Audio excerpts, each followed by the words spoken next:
João, capítulo 4. Mais uma vez eu quero saudar os irmãos com a paz do Senhor. Amém. Nós hoje chegamos lá do retiro com os jovens, só para a igreja estar ciente. Os jovens saíram esse final de semana para um retiro espiritual num sítio aqui próximo a Mogi das Cruzes, uma chácara, né? E foi uma bênção, irmãos, uma bênção. Eu acho que nós nunca tivemos um retiro como este. Assim, já tivemos alguns passeios, já fizemos culto, mas não onde Deus tenha operado tanto quanto desta vez, porque eles foram com um propósito de buscar Deus. Então foi culto ontem pela manhã, o culto ontem à noite, culto hoje pela manhã, e 1h30, 2 horas quase de culto cada período, e Deus se fez presente. Eram jovens ali de joelhos, chorando na presença do Senhor, e Deus confirmando tudo que já tem falado aqui na igreja, que o Senhor tem uma grande obra para fazer através da vida desses jovens. Ainda ontem o pregador da noite dizia assim: olha, irmãos, não estranha se começar um mover lá no bairro a ponto de incomodar a vizinhança, porque o inimigo vai tentar se levantar, mas é Deus quem está ali trabalhando para um grande mover no meio dos jovens lá na igreja. Então nós saímos dali regozijando no Senhor. Eu agradeço a todos que participaram, agradeço ao Renatinho, ao Fernando, que são os líderes, né, dos jovens, e que fizeram esse cronograma sob a direção de Deus. Foi algo dentro da direção de Deus, e Deus abençoou grandemente. Amém? Aí nós chegamos, nos foi dada a oportunidade, o irmão Gisanias conversou conosco. Ele falou: irmão, hoje é um culto de missão, e gostaríamos que o irmão trouxesse uma palavra sobre missão para a igreja. E eu fui pego um pouco de surpresa, né, como muitas vezes eu faço com os irmãos.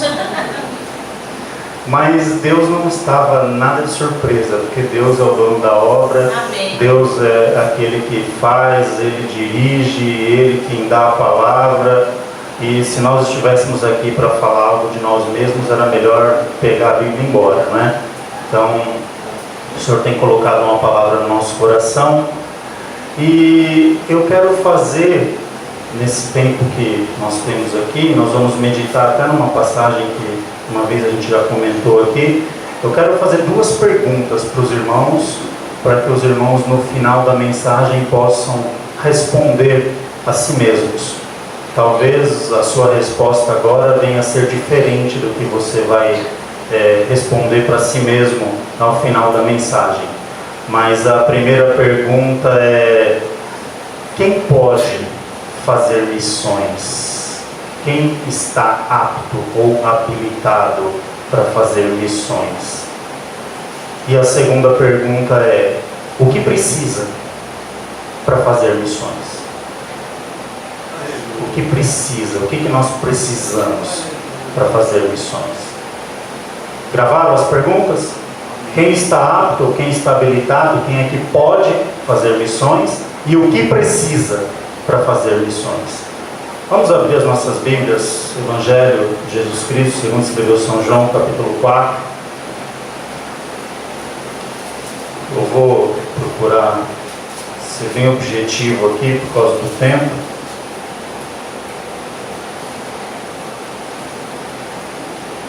Passagem conhecida nossa, capítulo 4, versículo 1 em diante. O texto é um pouco longo, irmãos, mas é necessário a gente ler o texto todo, tá? Eu já vou ler aqui para a gente ganhar tempo. João capítulo 4, versículo 1 diz assim: e quando o Senhor veio a saber que os fariseus tinham ouvido que Jesus fazia e batizava mais discípulos do que João, ainda que Jesus mesmo não batizava, mas os seus discípulos, deixou a Judéia e foi outra vez para a Galiléia. E era-lhe necessário passar por Samaria. Foi, pois, a uma cidade de Samaria chamada Sicar, junto da herdade que Jacó tinha dado a seu filho José. Estava ali a fonte de Jacó. Jesus, pois, cansado do caminho, assentou-se assim junto da fonte. Era isso, quase a hora sexta. Veio uma mulher de Samaria tirar água. Disse-lhe Jesus: dá-me de beber, porque os seus discípulos tinham ido à cidade comprar comida. Disse-lhe, pois, a mulher samaritana: como sendo tu judeu, me pedes de beber a mim, que sou uma mulher samaritana? Porque os judeus não se comunicavam com os samaritanos.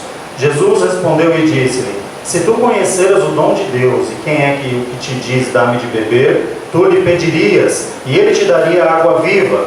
Disse-lhe a mulher: Senhor, tu não tens com que tirar, e o poço é fundo. Onde, pois, tens a água viva? És tu maior do que Jacó, nosso pai, que nos deu o poço, bebendo ele próprio dele, e os seus filhos, o seu gado? Jesus respondendo disse-lhes: qualquer que beber desta água tornará a ter sede, mas aquele que beber da água que eu lhe der, nunca terá sede, porque a água que eu lhe der se fará nele uma fonte de água a jorrar para a vida eterna. Disse-lhe a mulher: Senhor, dá-me dessa água para que não mais tenha sede e não venha aqui tirá-la. Disse-lhe Jesus: vai, chama o teu marido e vem cá. A mulher respondeu e disse: não tenho marido. Disse-lhe Jesus: disseste bem, não tenho marido, porque tiveste 5 maridos, e o que agora tens não é teu marido. Isso disseste com verdade. Disse-lhe a mulher: Senhor, vejo que és profeta. Nossos pais adoraram neste monte, e vós dizeis que é em Jerusalém o lugar onde se deve adorar? Disse-lhe Jesus: mulher, crê-me que a hora vem, e que nem neste monte, nem em Jerusalém adorareis o Pai. Vós adorais o que não sabeis, nós adoramos o que sabemos, porque a salvação vem dos judeus. Mas a hora vem, agora é, que os verdadeiros adoradores adorarão o Pai em espírito e em verdade, porque o Pai procura tais que assim o adorem. E Deus é espírito, importa que os que o adorem em espírito e em verdade. A mulher disse-lhe: eu sei que o Messias, que se chama o Cristo, vem. Quando ele vier, nos anunciará tudo. Jesus disse-lhe: eu sou, eu que falo contigo. E nisso vieram os seus discípulos e maravilharam-se de que estivesse falando com uma mulher. Todavia, nenhum lhe disse: que perguntas, ou por que falas com ela? Deixou, pois, a mulher o seu cântaro e foi à cidade, e disse àqueles homens: vinde e vede um homem que me disse tudo quanto tinha feito. Porventura não é este o Cristo? Saíram, pois, da cidade e foram ter com ele. Amém? Amém. Quais foram as 2 perguntas que eu fiz no começo?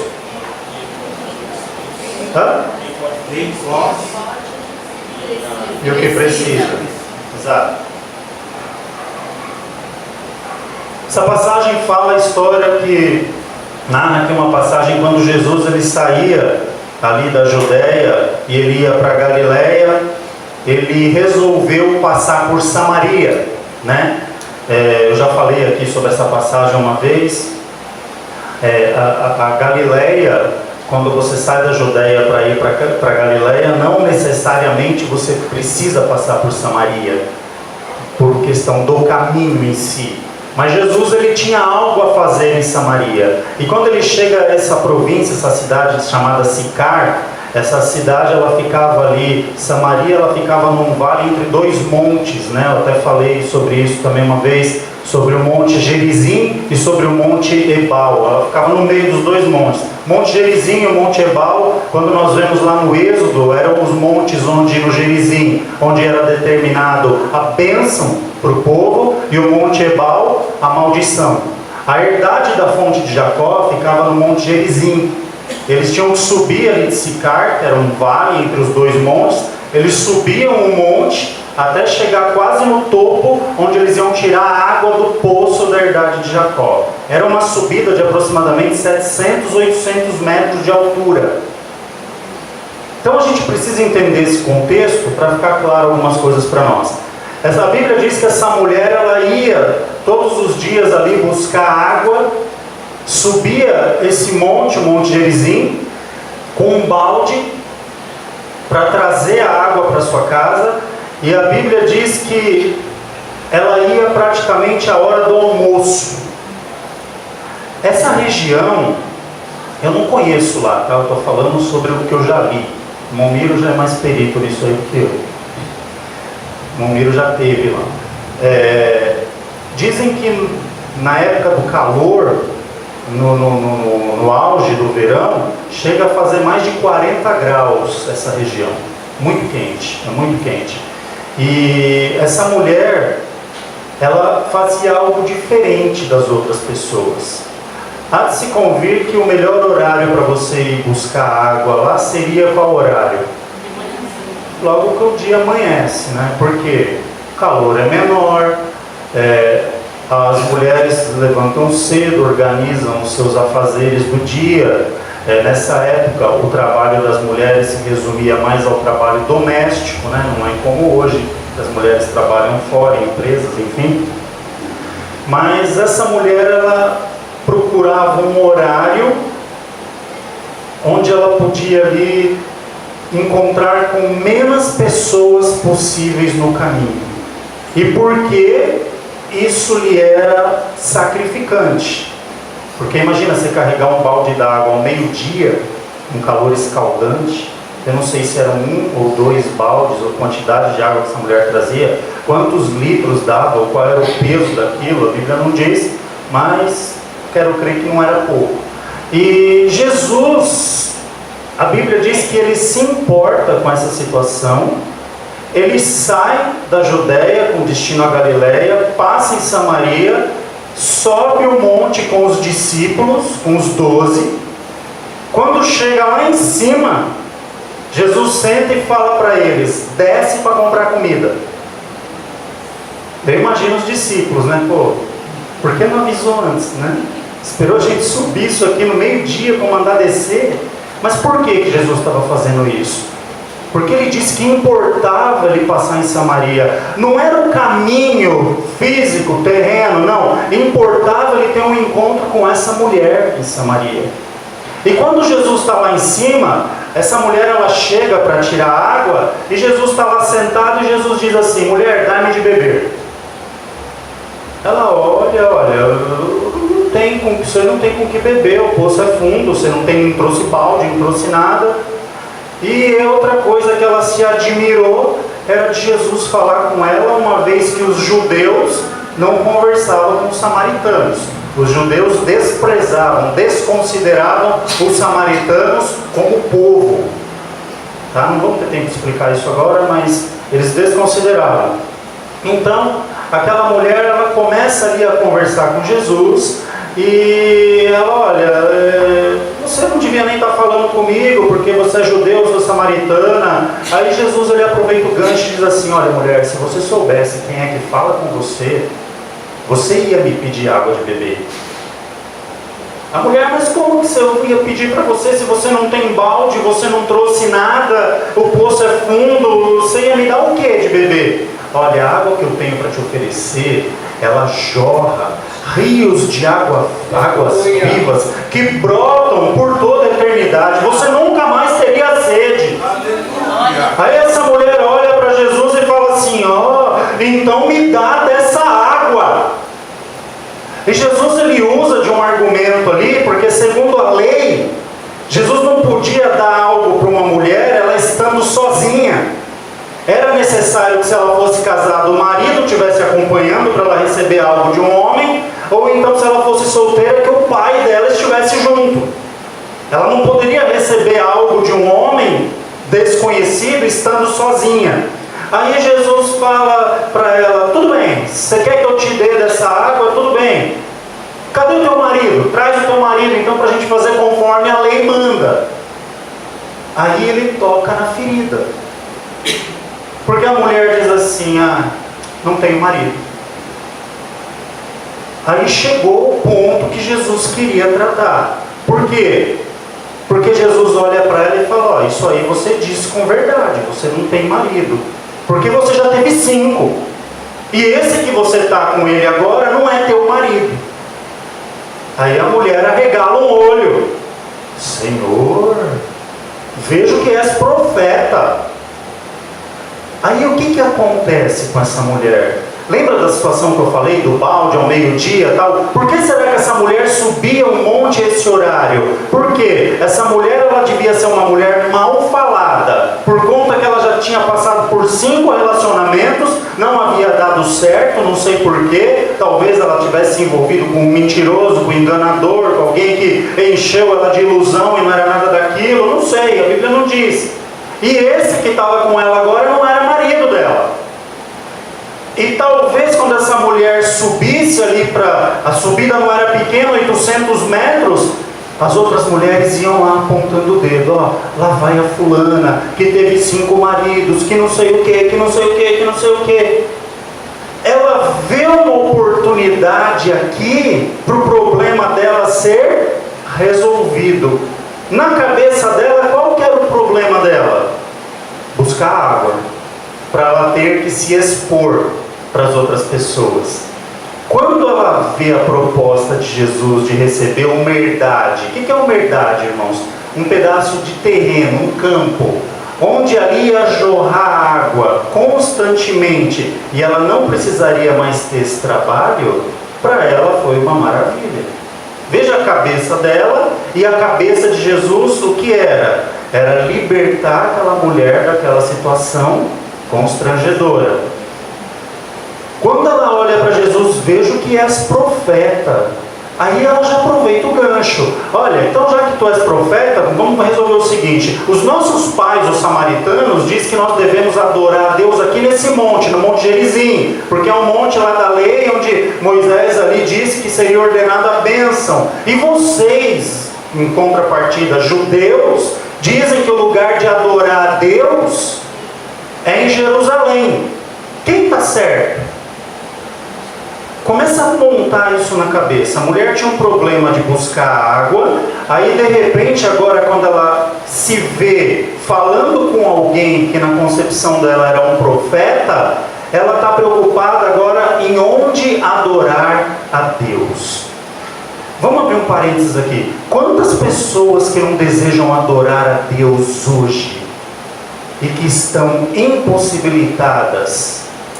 Existe um bloqueio, uma barreira, por conta de algum problema que aconteceu recentemente ou há muito tempo, que criou uma divisão, que já não permite mais aquela pessoa de usufruir da água que Deus oferece. E quando essa mulher vê essa oportunidade, ela pergunta: Jesus, onde que a gente adora a Deus? Aí Jesus começa a revelar coisas para essa mulher que até então ele não tinha falado para ninguém. Mulher, eu vou te dizer uma coisa. É chegado um tempo em que os verdadeiros adoradores não vão adorar nem aqui no Monte Gerizim, nem em Jerusalém.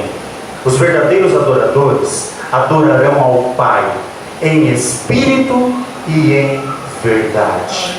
A adoração genuína, ela vai brotar de dentro de você. A adoração genuína, ela vai nascer dentro de você, porque Deus, ele vai fazer morada dentro de você.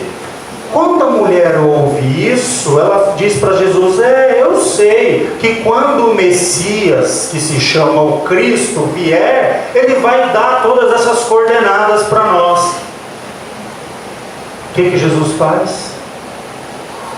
Eu o sou, eu que falo contigo. Amém. Olha a revelação de Jesus para essa mulher. Pergunta para mim agora, mas o que essa mulher tinha de tão especial a ponto de Jesus mudar o caminho, gastar o tempo dele com ela, fazer revelações tão profundas e se revelar para essa mulher antes de ter sido crucificado que ele era o Messias? Não sei. Mas eu sei te dizer uma coisa, que Jesus ele continua se importando comigo, com você e com todos aqueles que têm um propósito sincero de buscar ou de adorar a Deus, independente do que qualquer um esteja vivendo, tenha passado, tenha acontecido. Por quê? Porque Jesus ele contempla o que está aqui dentro, ele enxerga aquilo que ninguém mais vê. E quando Jesus se depara com essa situação, essa mulher que outrora fugia daquele povo de Sicar, de Samaria, essa mulher que tinha vergonha de andar ali pela sua condição, essa mulher que talvez se parasse para conversar ali com alguém na rua, ela seria apontada, tirar o marido de outra, deve estar querendo fazer isso, aquilo, porque essa mulher era vista dessa forma. Depois de ter esse encontro com Jesus, o que acontece com ela? Ela desce o monte.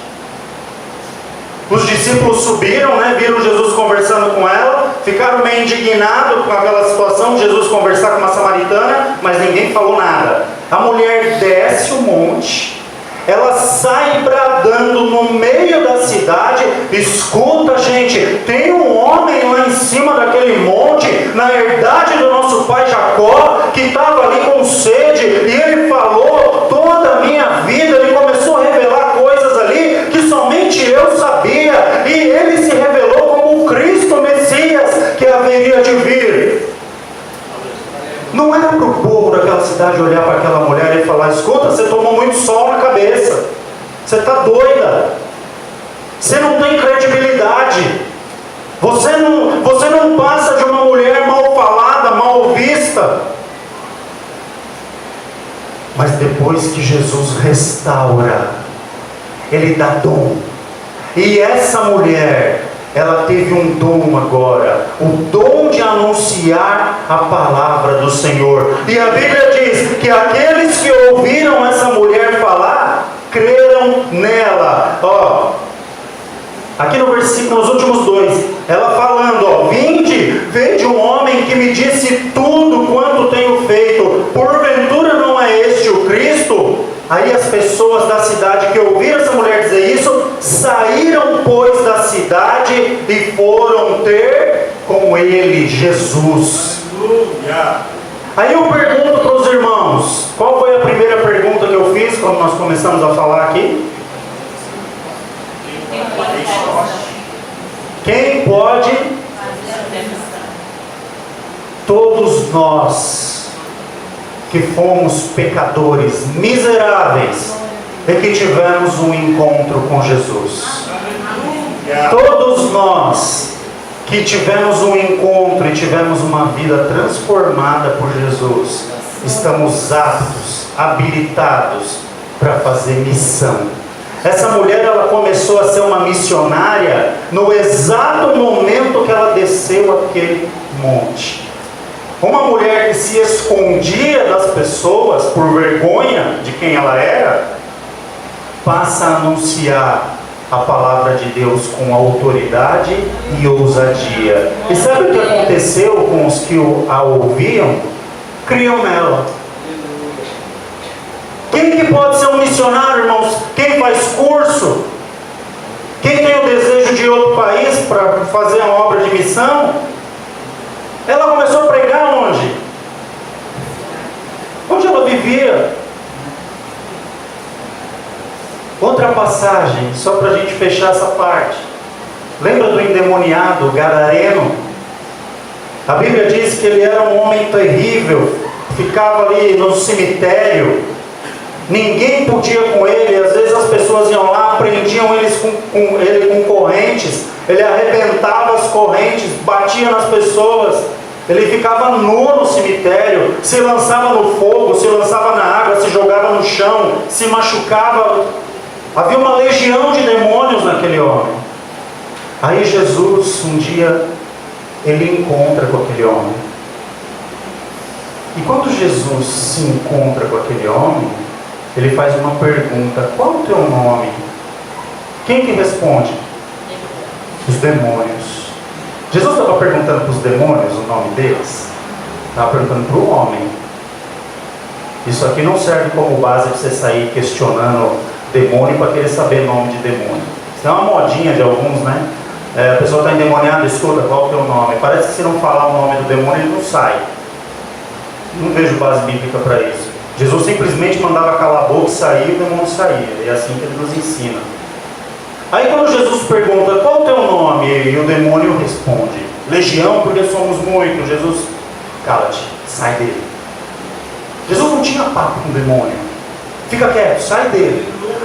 Senhor, permite. Nós vemos aqui uma oração de demônio. Eu já falei sobre isso uma vez. Demônio aqui orando: Senhor, permite-nos entrar naqueles porcos. entra, mas vai embora. Aí os demônios entram naquela manada de porcos, eles se jogam lá no precipício, caem lá embaixo. Jesus, ele entra ali como se ele enfiasse a mão dentro daquele endemoniado ali. Eu sei que tem alguém aqui dentro. E ele pega aquele homem, traz ele de volta à tona, e aquele homem se vê liberto. Quando aquele homem se vê liberto, aquele homem era temido por todos, ninguém chegava perto dele, todo mundo tinha medo dele. Aí Jesus fala o que para ele? Vai e anuncia tudo que você viu e viveu aqui. A Bíblia diz que esse homem, ele sai daquele cemitério, ele provavelmente ali tomou um banho, se trocou, se arrumou e começou a pregar, a anunciar aquilo que ele viveu naquele lugar. Decápolis, que era o lugar que ele estava pregando, Decápolis não era o nome de uma cidade. Decápolis era uma região formada por 10 cidades. Por isso que chama Decápolis. Vem da mesma origem da palavra decátlon, 10 provas lá da Olimpíada. Decápolis são 10 cidades, 10 municípios. E esse homem se torna um missionário em 10 municípios, sob a ordem de Jesus. O que Jesus disse para eles, irmãos? Para ele, vai. Jesus disse o que ele devia falar? Fala o que você viveu, fala o que eu fiz na sua vida. Vai. Qual foi a segunda pergunta que eu fiz aqui para nós? O que o irmão Jezanias leu na palavra devocional? Os irmãos lembram? Ide. Jesus continua falando para nós o que ele falou para o endemoniado gadareno. Para o endemoniado gadareno ele usou um tempo presente, porque ele estava frente a frente. Vai. Ele deixa uma ordem para a igreja. Ide por todo mundo. Pregai o Evangelho. O que é Evangelho, irmãos? Boas novas. As boas novas de quem? De Cristo na minha vida. Olha, antes eu era um sujeito assim, assim, assim. Agora eu conheci a Jesus, Ele transformou minha vida. Ele me fez uma nova criatura, me deu agora o direito de eu ser chamado Filho de Deus. E começar a anunciar aquilo que Deus tem feito na minha vida, na tua vida. O que precisa para ser um missionário? Primeiro, ser um pecador restaurado, como aquela mulher e como esse gadareno. Segundo, ir. Simples assim. Simples assim. Ir. Anunciar, falar, abrir a boca. Paulo certa feita diz, olha, não precisa ficar preocupado com o que você tem para falar, porque no abrir a tua boca o Espírito de Deus vai colocar as palavras que convém, aquilo que é necessário dizer. Às vezes você ganha uma alma com um simples Jesus te ama. Às vezes você quer decorar a Bíblia ou não, precisa estudar, precisa fazer teologia, precisa fazer... Conhecer nunca é demais. Mas se você der um abraço em alguém e falar simplesmente para a pessoa, olha, não está perdido, porque Jesus te ama, Ele pode transformar a sua vida. Sabe por que eu falo isso? Porque Ele transformou a minha. Não é uma história que eu e você ouvimos falar, é uma história que eu e você vivemos. Isso é boas novas.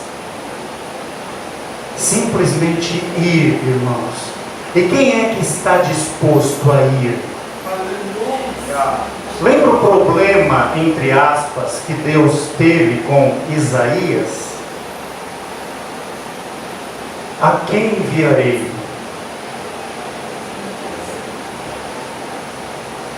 Aí Isaías respondeu o quê?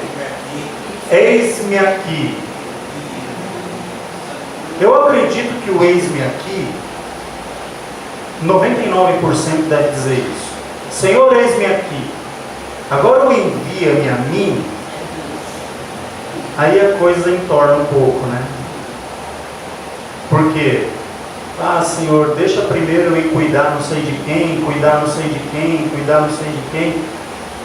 Mas Deus não está querendo te tirar da tua rotina, do teu cotidiano, para você ir e fazer algo. Deus, Ele simplesmente está dizendo para você ir onde você vive. Você não precisa mudar de cidade para fazer missão. Você não precisa mudar de país para fazer missão. É lógico que algumas pessoas têm algumas chamadas específicas para isso. Mas você pode ser um missionário na tua família. Você pode ser um missionário na tua casa. Você pode ser um missionário na tua rua. Você pode ser um missionário no teu colégio, no teu trabalho, no teu ambiente do cotidiano, do dia a dia. Ah, Senhor, eu não tenho preparo, eu não tenho ferramenta necessária. Espera aí. Você é um pecador restaurado. E se Jesus mandou ir, você quer mais o quê? Que falta? Fica claro para a gente agora, irmãos, o que é ser um missionário. Vamos desmistificar essa coisa. Porque quando alguém fala em missionário, o que pensa? O que vem na cabeça? Ah, é o irmão que vai lá para a África e está lá abrindo igreja e está lá ajudando. Não. Esses também são missionários. Mas o ID de Jesus, ele acontece quando você está disposto a abrir a tua boca. Aleluia. Quando você simplesmente olha para alguém e age como Jesus. Olha, eu preciso sair da Judéia para Galiléia. O caminho é um, mas é necessário passar por Samaria. Quando você parar para se importar com as pessoas, e o que move você a se importar com as pessoas é o amor. Então, qual que é o ingrediente para a obra de missão funcionar na sua vida? É você amar o próximo como a ti mesmo. Agora eu quero te fazer um convite.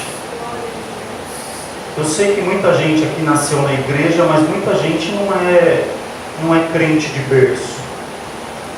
Lembra o dia que alguém gastou um pouquinho do tempo para falar do amor de Deus para você? Consegue lembrar isso ainda hoje? Talvez já tenha passado tantos anos, né?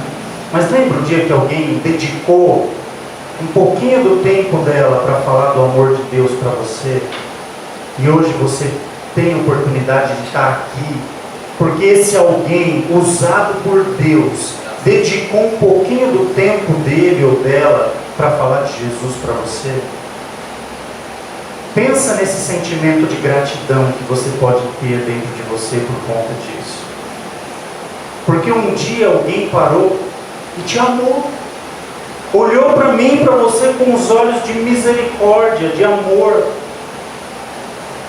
E se a Bíblia diz que nós devemos amar o próximo,